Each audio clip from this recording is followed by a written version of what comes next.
odayaal cuqaal iyo sidoo kale waxgarad kala duwan ka soo jeeda gobolka Togdheer ayaa maanta shir jiraad ay ku qabteen magaalada Burco waxay si adag u dhaliileen xukuumadda madaxweyne Muuse Biixi Cabdi ay ku dhaliileen inay faragelin ku hayso xukuumadda madaxweyne Muuse Biixi Cabdi ay ku dhaliileen inay faragelin ku hayso beeshooda odayaashan cuqaashan iyo sidoo kale waxgaradkan ayaa fariin digniin xambaarsan waxay u direen xukuumadda Soomaaliland iyo madaxweyne Biixi iyagoo ugu baaqay inuu joojiyo faragelinta beeshooda munaasabaddan ay goobjoog ka ahaayeen xildhibaano wana kuwan munaasabaddan ay hadallo kala duwan ka soo jeediyeen xildhibaano cuqaal waxgarad iyo sidoo kale odayaal waxaan ugu talagalnay inaan ku shaacino waxyaalo maalmahanba soconayay kuwaas oo ay ka mid yihiin xukuumadda Muuse Biixi inay u muuqato beeshii Garxajis taladeedii iyo midnimadkeedii inay faragelin qaawan ku sameynayso taasoo markii ay u suuroobi weyday qiimayn iyo calool adeeg ay ku qaabisho oo ay ku aragto ay ka suuroobi weyday inay samayso fadhato dad ay maxay tahay meel looga gacan hadiyo oo fadhato ah Soomaalidu waxay tidhaahdaa midna wuu dhaha midna wuu dhala qolada waxaanu arkaynaa qoladii noo dhali jirtay inay yihiin laakiin kuwii noo dhihi jiray inaanay ahayn waxa laale iyo waxa ay yidhaahdaanna iyo waxay la tagaana waxba kama jiraan talada Garxajis waa meel waxaanu maanta shirkan uu ku saabsan yahay weerar qaawan oo Muuse Biixi uu ku soo qaaday beesha Garxajis laakiin nasiib wanaag Soomaalida wax ku maahmaahdaa awrgaal nabar og yahay magagabiyo beesha Garxajis horay uga tashatay dhibaato kasta iyo weerar kasto kaga iman kara Muuse Biixi buurta gaclibax bay isugu tagtay taladeedu waa mid go'aamadeeduna waa mid Muuse wuxuu bilaabay inuu beeshii kala qaybin uu ka bilaabay dhexdeedii dad buu ururinaya uu yiri waan isku sawiraya arrintan imika socotay la yiraahdo igu sawir ayuu Muuse wuxuu wadaa dad intuu ururiyo uu isku sawiro yiraahdo waa Garxajis iyo Muuse wada shiray taana waxa uu leenahay waxba kama jiraan Garxajis meel baa looga taliyaa dad la ururiyayna uma taliyaan dad la isku sawirayaana ma noqonayaan Garxajis iyo Muuse heshiiyay oo wada hadlay waxaan leenahay dadka Garxajis dadweynaha Garxajis waa inaad dagaalka ogaataan marka hore ayaanu shirkaygan ku saabsan yahay aan ogeysiina dadkayga dagaalka ay ku soo qaaday Muuse iyo xukuumaddiisu labaadka waxaan leenahay haddii faragelinta noocaas uu joojin waayo annaguna xukuumaddiisa waanu faragelin doonaa kama inaanaga inuu yiraahdo ii soo ururiyo dad aan ku buuxsado foomka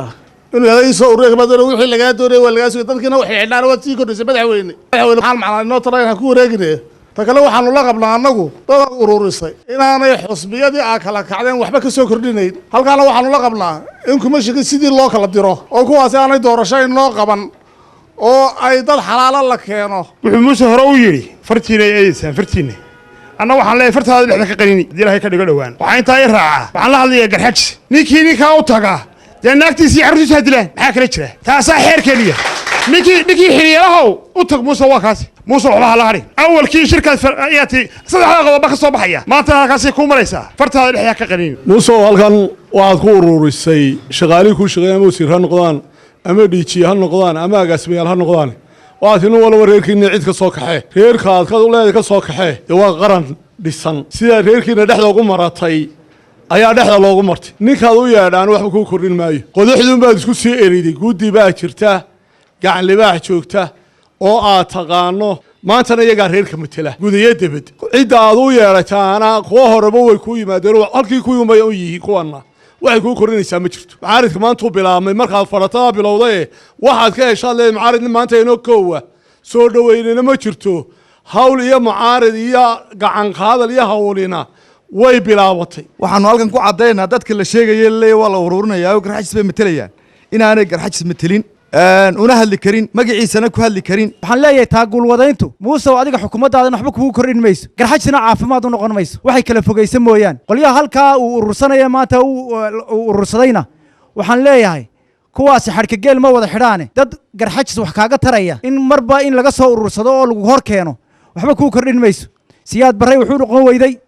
ingiriiskii baa qayb iyo xukun waxba ugu qaban weyday waan u soo joognay tan oo kale adigu haddaad halka ka bilowdo xukuumaddaadu nusqaanun bay ka sii qaadaysa qolyaha Garxajis ee dibadda iyo gudaha jooga waxaan u sheegaynaa kuwaasi kuwa dirsateen maaha Muuse la horgeenayo waa kuwa aan matalin waa kuwa meelaha laga soo ururiyay wax allaali cid ay matalaan ma jirto gudidii Garxajisna